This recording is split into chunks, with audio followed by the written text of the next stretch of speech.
የበሽታው ምንነት ኢኦስኖፊሊያ የኢኦስኖፊሊያ በሽታ ይህ ማለት በደማችን ውስጥ ኢኦስኖፊልስ የሚባሉ የበሽታ ተከላካይ ሴሎች መጠን መብዛት ነው። እነዚህ የሚበዙበት ምክንያት በኢንፌክሽን መከሰት፣ በእጢ መፈጠር ወይንም በአለርጂ ምክንያት ነው። እነዚህ ሴሎች በሌሎች የሰውነታችን ፈሳሾች ወይንም ቲሹዎች ውስጥ በከፍተኛ መጠን ሊገኙ ይችላል። ኢኦስኖፊሊያ የሚባለው ሁኔታ ተከስቷል የምንለው በአንድ ማይክሮሊትር ደም ውስጥ ከ500 በላይ የኢኦሲኖፊል ሴሎች ሲገኙ ነው። ይህ ቁጥር ከ5000 በላይ ሲሆን በጣም ከፍተኛ ነው ይባላል። የአለርጂ ሪአክሽን ክስተት ይህንን ቁጥር ከፍ እንዲል ያደርገዋል። ማስት ሴልስ እና ቤሶፊልስ የሚባሉ የበሽታ መከላከያ ሴሎች አለርጂ ለሚሆንብን ነገር ምላሽ ለመስጠት ብዙ አይነት ሳይቶካይንስ ያመርታሉ። እነዚህ የአይጂኢ ምርትን ያነሳሳሉ። የአይጂኢ መጠን ሲጨምር ደግሞ የኢኦሲኖፊል ሴሎች መጠን እንዲጨምር ያነሳሳል። ኢል-5 የሚባለው ኪሞኪን የኢኦሲኖፊል ወደ ተጎዳው የሰውነታችን ክፍል ሄደው ኢንፍላሜሽን የማስከተል ባህሪ እንዲኖራቸው፣ ለብዙ ጊዜ ሳይሞቱ የመቆየት ባህሪ እንዲኖራቸውና ለእድገታቸው ምክንያት ወሳኝ ኬሚካል ነው። በተጨማሪም ጉዳት የደረሰበት የሰውነታችን ክፍል ላይ ፋይብሮሲስ፣ ትርፍ ቲሹ እንዲያድግ ማድረግ ሂደት እንዲካሄድ የሚያደርጉ ኬሚካሎችን ይልቃል። ኢኦስኖፊልስ የሚለቋቸው ሳይቶካይንስ ጉዳት የደረሰበት የሰውነታችን ክፍል ላይ ኢንፍላሜሽን እንዲከሰት ብቻ ሳይሆን የሚያደርጉት ሌሎች የበሽታ መከላከያ ሴሎችም ወደ ተጎዳው የሰውነታችን ክፍል እንዲመጡ እና እንዲዋጉ ይቀሰቅሳሉ። በኢኦስኖፊልስ የሚለቀቁ የተለያዩ ኬሚካሎች የሰውነታችን ቲሹዎች ላይ ከፍተኛ ኢንፍላሜሽን በማስከተል የሰውነታችንን ቲሹዎች ይጎዳሉ። ይህ ሁኔታ በሶስት ይከፈላል። እነዚህም ፕራይሜሪ ኢኦስኖፊሊያ፣ ይህ ማለት ያለምንም የሚታወቅ ምክንያት በደማችን ውስጥ ያለው የኢኦስኖፊልስ መጠን ሲጨምር ነው።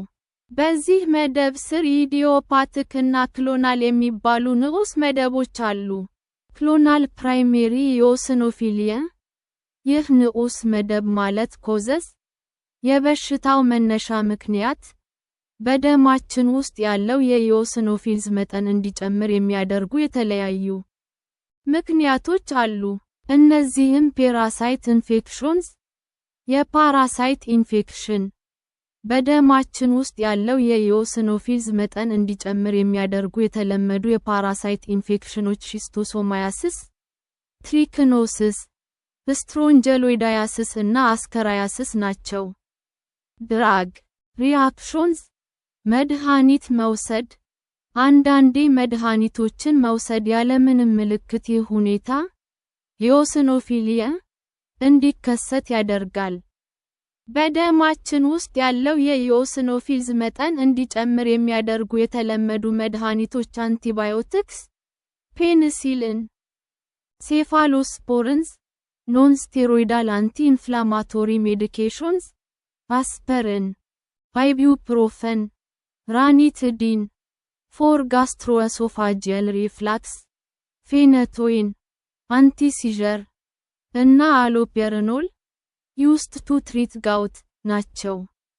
የዚህ አይነቱ ከባዱ የኢኦስኖፊሊያ ክስተት ድራግ ሪአክሽን ዊት ኢኦስኖፊሊያ አንድ ሲስቴሚክ ሲምፕቶምስ ድሬስ ይባላል።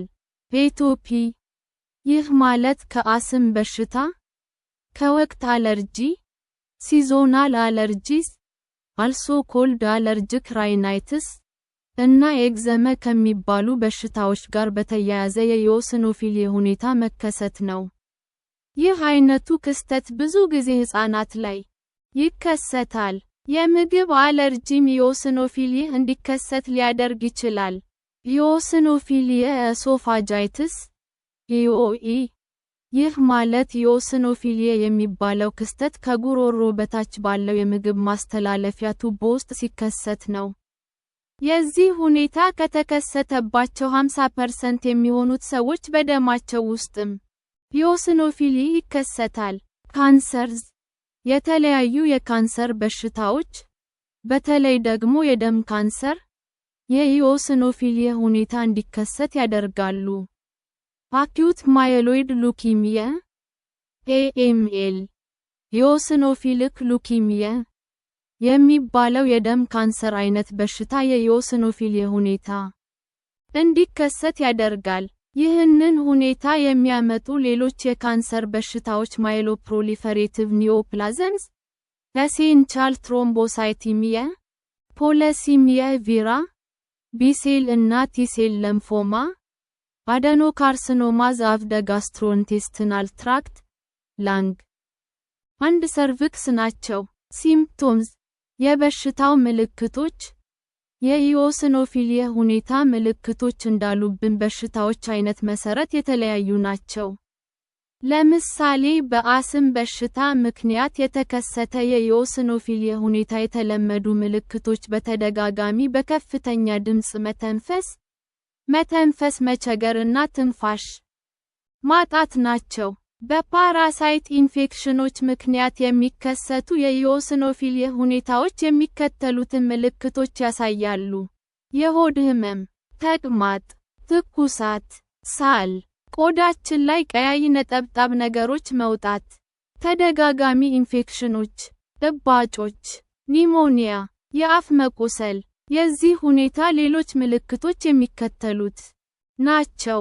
ክብደት መቀነስ፣ ማታ ማታ ማላብ፣ የሊምፍ ኖዶች መተለቅ፣ ቆዳችን ላይ ቀያይ ነጠብጣብ ነገሮች መውጣት፣ በነርቭ መጎዳት ምክንያት ጠቅ የሚል ስሜትና የድንዛዜ ስሜት።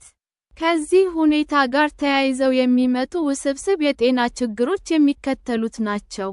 ክብደት መቀነስ፣ ማታ ማታ ማላብ፣ ቆዳችን ላይ ቀያይ ነጠብጣብ ነገሮች መውጣት፣ የሊምፍ ኖዶች መተለቅ፣ በነርቭ መጎዳት ምክንያት ጠቅ የሚል ስሜትና የድንዛዜ ስሜት።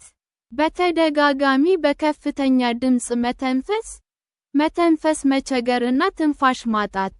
ማዮካርዲያል ፋይብሮሲስ፣ ልባችን ላይ ትርፍ ቲሹዎች ማደግ። ክሮኒክ ሃርት ፌሊየር፣ ለረጅም ጊዜ የሚቆይ የልብ ድካም በሽታ። ዴት፣ ሞት። ዳያግኖሲስ አንድ ቴስት፣ የበሽታው ምርመራ። ሐኪማችን መጀመሪያ ላይ ስለ ጤና ታሪካችን በጥንቃቄ ትጠይቀናለች። ለምሳሌ የፓራሳይት ኢንፌክሽኖች የበዙበት አካባቢ ሄደን ከነበረ፣ ፓራሳይቶች ሊበዙበት የሚችል ምግብ በልተን ከሆነ፣ አደንዛዥ እጽ ተጠቅመን ከነበረ፣ የማየሎፕሮሊፈሬቲቭ ይህ ማለት በመቀኔ ውስጥ የደም ሴሎች የሚሰሩባቸው ሴሎች ጤናማ ባልሆነ መንገድ ያለ ልክ መባዛት በሽታ ነው። በሽታ የቤተሰብ ታሪክ ካለብን፣ አለርጂ አጋጥሞን ከነበረ እና መድኃኒቶች ወስደን ከነበረ ትጠይቀናለች።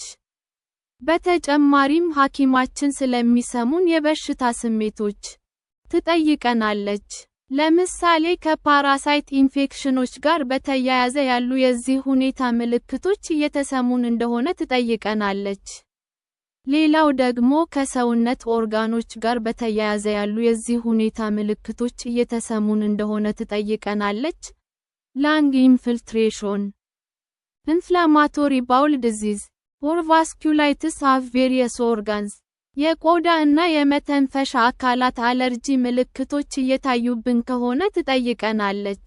እንደ ትኩሳት፣ ሊምፋደኖፓቲ፣ የሊምፍ ኖዶች መተለቅ እና የመገጣጠሚያ ህመምና እብጠት ያሉ የሲስቴሚክ ምልክቶች እየታዩብን እንደሆነ ትጠይቀናለች።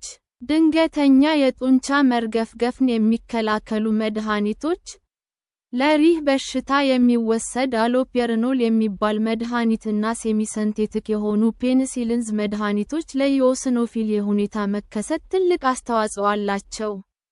አንዳንድ የበሽታ ምልክቶች በሽተኛው የትኛውን መድኃኒት ሲጠቀም እንደነበረ ይጠቁማሉ።